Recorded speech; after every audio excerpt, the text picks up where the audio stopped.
Hari Om. We start with the prayer.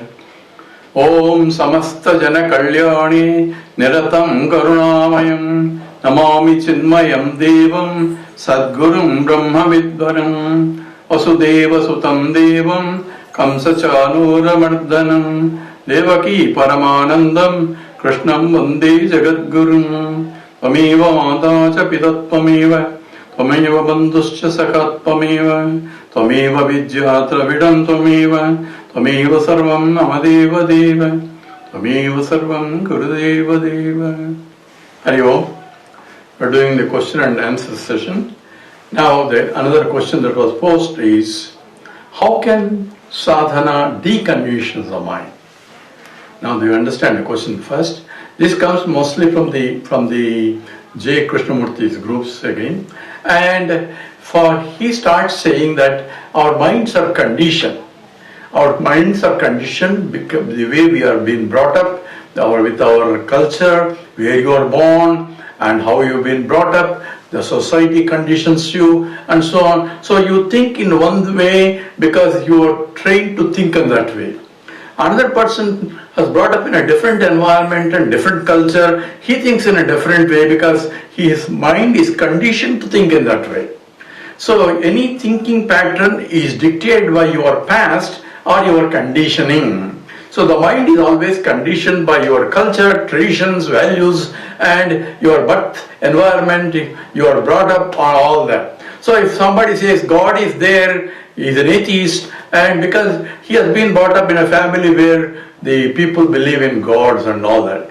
Whereas another fellow may be a communist or somewhere where there is no God and all that, parents don't believe it, grandparents don't believe it, and of course he also brought up in the same environment, he also doesn't believe it. So he is an atheist because of his conditioning, other fellow is atheist because of his conditioning.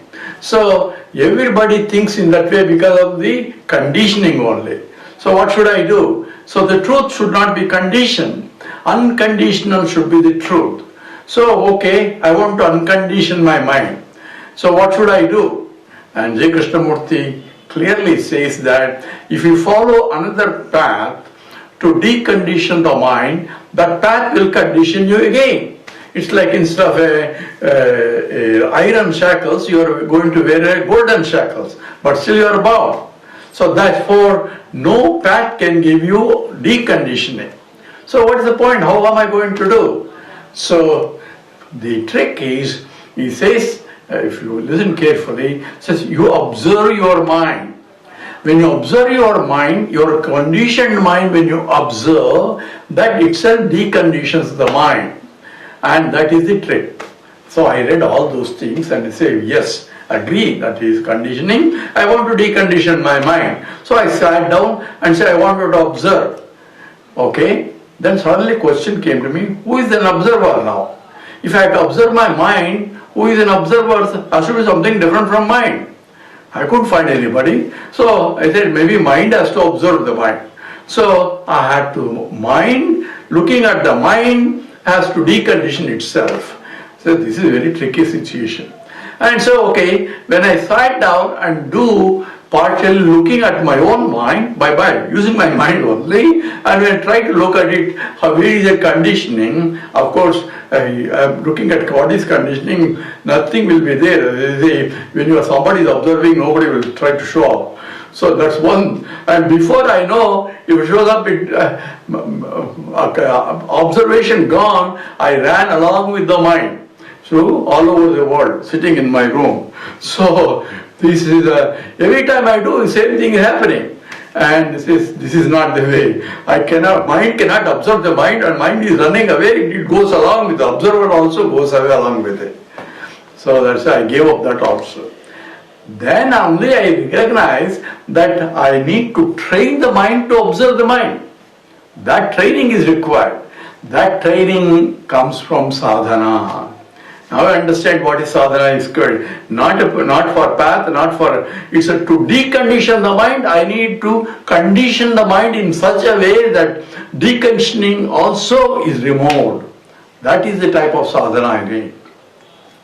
It's just like if I have a thorn sticking in my feet, I use another needle which is again sharp and pricking inside my body to remove the thorn. In the process, I don't need a needle nor the thorn in that. I am free from both of them. That is process of deconditioning. And the Shrutva Jnanam Swayam Nasya Jalam Katakarenavata. Shankaracharya says, this knowledge is such that it removes the ignorance, at the same time it also gets removed. So it is a self-destructive process. And they use like a Katakarenu.